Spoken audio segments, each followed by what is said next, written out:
Welcome to Believe in the Land. My name is Andy Billman. Let's do a Cavaliers 180. As earlier this week, they won the Summer League Championship.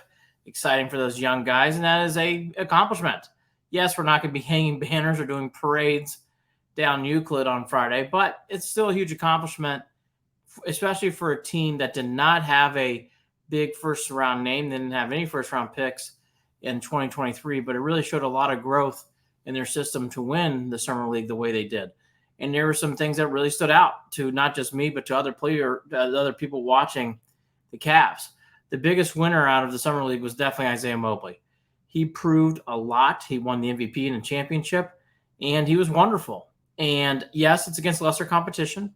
Yes, he's going to have to do it against the big boys once he gets, which I think he will see some playing time in Cleveland this year.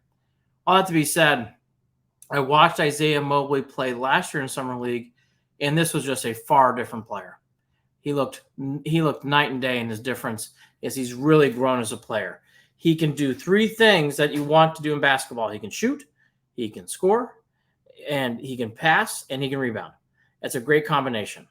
Does he have to work and do some things to prove on a day-to-day basis that's an NBA player? Of course. But the growth is exciting. And I think it's a good risk for the Cavs to sign him to a full-time deal because he does have size and he is the brother of Evan Mobley. And I do think that has some good emotional pull.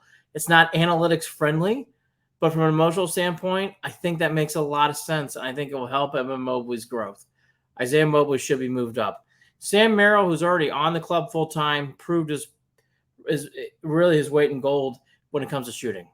Sam Merrill does one thing really well. He plays good half-court offense where he can move around and get open three-point shots.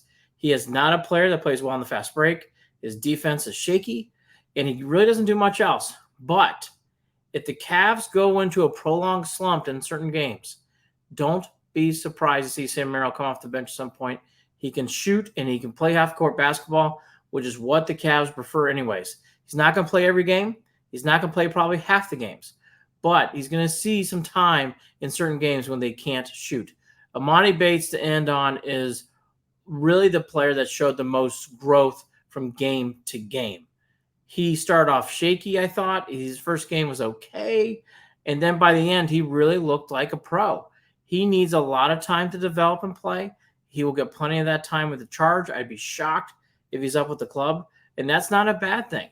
The potential for Bates is exciting. He showed a lot in Summer League, and for his growth in a 6-game period to see what I saw is wonderful.